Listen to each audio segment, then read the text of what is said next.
আসসালামু আলাইকুম। আমি ইমাম হোসেন আরমান। আজকে আমাদের আলোচনার বিষয় হচ্ছে কি diagram of 11 kilovolt to 400 volt indoor substation এবং 66 kilovolt to 11 kilovolt outdoor substation. প্রথমে আমরা ইনডোর সাবস্টেশন নিয়ে আলোচনা করব। এখানে 11 কিলোভোল্ট লাইন 3 ফেজ 3 ওয়্যার লাইনটি প্রথমেই গ্যাং অপারেটেড সুইচের সাথে কানেক্টেড আছে। এই গ্যাং অপারেটেড সুইচের মধ্যে তিনটা সেপারেট সুইচ থাকে, যে তিনটা আলাদা ফেজের জন্য তিনটা সেপারেট সুইচকে আমরা একটা সিঙ্গেল মেকানিজমের মাধ্যমে এটাকে অপারেট করতে পারি। এরপর এই 11 কিলোভোল্টের লাইনটা আন্ডারগ্রাউন্ড কেবলের মাধ্যমে আমাদের ট্রান্সফরমারের হাই ভোল্টেজ সাইডের মধ্যে কানেক্টেড আছে। এখানে একটা 11 কিলোভোল্ট অয়েল সার্কিট ব্রেকার ব্যবহার করা হয়েছে, যাতে এই ট্রান্সফরমারের মধ্যে 11 কিলোভোল্টের চাইতে বেশি পরিমাণ সাপ্লাই যেতে না পারে। এখানে একটা কারেন্ট ট্রান্সফর্মার ব্যবহার করা হয়েছে, যেখানে যে কারেন্ট ট্রান্সফরমারের রেটিং হচ্ছে যে 50:5। এখানে 50:5 কারেন্ট ট্রান্সফরমারের মানে হচ্ছে যে যদি এই কারেন্ট ট্রান্সফরমারের মধ্য দিয়ে যদি 50 অ্যাম্পিয়ার কারেন্ট ফ্লো করে, তখন এটি শো করবে 5 অ্যাম্পিয়ার।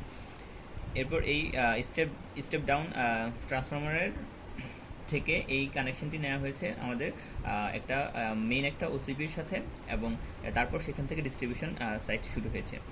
এখানে একটা কারেন্ট ট্রান্সফরমার ব্যবহার করা হয়েছে যার রেটিং হচ্ছে 1200:5।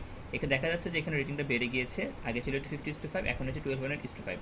এর কারণ হচ্ছে এটি একটি স্টেপ ডাউন ট্রান্সফরমার, যেখানে ভোল্টেজ কমে কিন্তু কারেন্ট বেড়ে যায়, তাই এটা রেটিংটা বেড়ে গিয়েছে। এরপর এখানে আমরা ডিস্ট্রিবিউশন শুরু হয়েছে, যেখানে আমরা বিভিন্ন কনজিউমারদেরকে এই ডিস্ট্রিবিউশন করা হচ্ছে।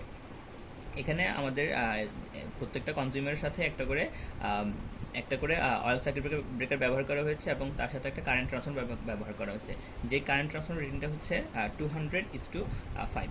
এক্ষেত্রে দেখা যাচ্ছে যে কারেন্ট ট্রান্সফরমার রেটিংটা আবার কমে গিয়েছে।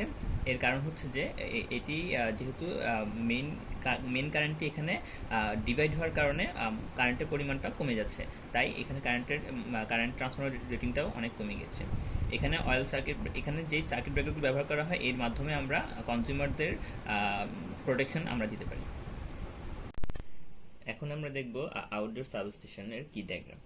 প্রথমে আমরা দেখতে পাচ্ছি এখানে দুইটা 66 কিলোভোল্টের ইনকামিং লাইন আছে, যেগুলো ইনকামিং 1 এবং ইনকামিং 2 লাইন।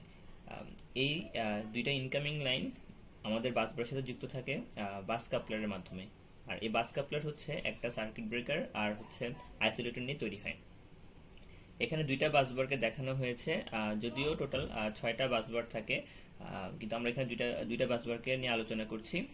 এই দুইটা বাসবারের একটাকে বলা হয়েছে যে মেইন বাসবার, আর একটাকে বলা হয়েছে যে স্পেয়ার বাসবার। এই ধরনের দুইটা ইনকামিং লাইনের যে অ্যারেঞ্জমেন্ট, তাকে বলা হয় ডাবল সার্কিট অ্যারেঞ্জমেন্ট। এই ডাবল সার্কিট অ্যারেঞ্জমেন্টের ব্যবহারের একটা সুবিধা হচ্ছে যে যদি কোনো কারণে একটা ইনকামিং লাইনে কোনো ধরনের ফল্ট হয়, তখন যেন আরেকটা ইনকামিং লাইন দিয়ে সেটা সাপ্লাই কন্টিনিউটিটা ঠিক রাখা যায়। আর এই ধরনের ডাবল বাসবারের যে অ্যারেঞ্জমেন্ট, তাকে বলা হয়েছে ডুপ্লিকেট বাসবার অ্যারেঞ্জমেন্ট। এই ধরনের অ্যারেঞ্জমেন্টের সুবিধা আছে, যদি কোনো কারণে আমাদের একটা বাসবারে কোনো ধরনের ফল্ট হয়, তখন আমরা সেকেন্ড বাসবার দিয়ে সেই কাজটা চালিয়ে নিতে পারি। এখানে দেখা যাচ্ছে এই বাসবার থেকে 66 কেবির দুইটা আউটগোয়িং 66 কেবির লাইন টানা হয়েছে, যেই লাইনগুলো আউটগোয়িং লাইন, কিন্তু আমরা চাইলে এগুলোকে ইনকামিং লাইন হিসেবে ব্যবহার করতে পারি। এখানে আমরা দেখতে পাচ্ছি লাইটেনিং অ্যারেস্টার ব্যবহার করা হয়েছে বাসবারের সাথে। এই লাইটেনিং অ্যারেস্টারের ব্যবহারের কাজ হচ্ছে যে এটার কারণ হচ্ছে যে যদি কোনো ধরনের লাইটেনিং স্ট্রাইক থেকে এই ধরনের সাবস্টেশনকে প্রোটেকশন দেয়। এরপর এখানে 66 কেবির এই লাইনকে 2 ইউনিট 3 ফেজ স্টেপ ডাউন ট্রান্সফরমারের মাধ্যমে 11 কেবিতে কনভার্ট করা হয়।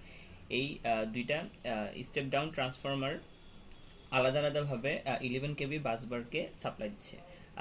আমরা সচরাচর যদিও একটা সাবস্টেশনে একটা ট্রান্সফরমার থেকে পুরো সাপ্লাইটা দেওয়া হয়, কিন্তু কোনো বিশেষ প্রয়োজনে আমরা চাইলে তখন এই দুইটা ট্রান্সফরমারকে একই সাথে ব্যবহার করতে পারি।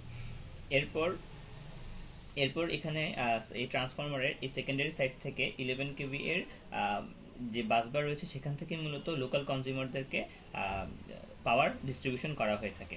এখানে আমরা দেখতে পাচ্ছি 11 কেভি এর বাস 11 কেবি এই বাসবারের মধ্যে সার্কিট ব্রেকার এবং আইসোলেটর ব্যবহার করা হয়েছে, যার কারণ হচ্ছে যে যদি কখনো কোনো লাইনে ফল্ট হয় তখন আমরা প্রথমে আইসোলেটরের মাধ্যমে লাইনটাকে সেপারেট করে নিব, তারপর আমরা ওই লাইনে তখন আমরা কাজ করতে হবে।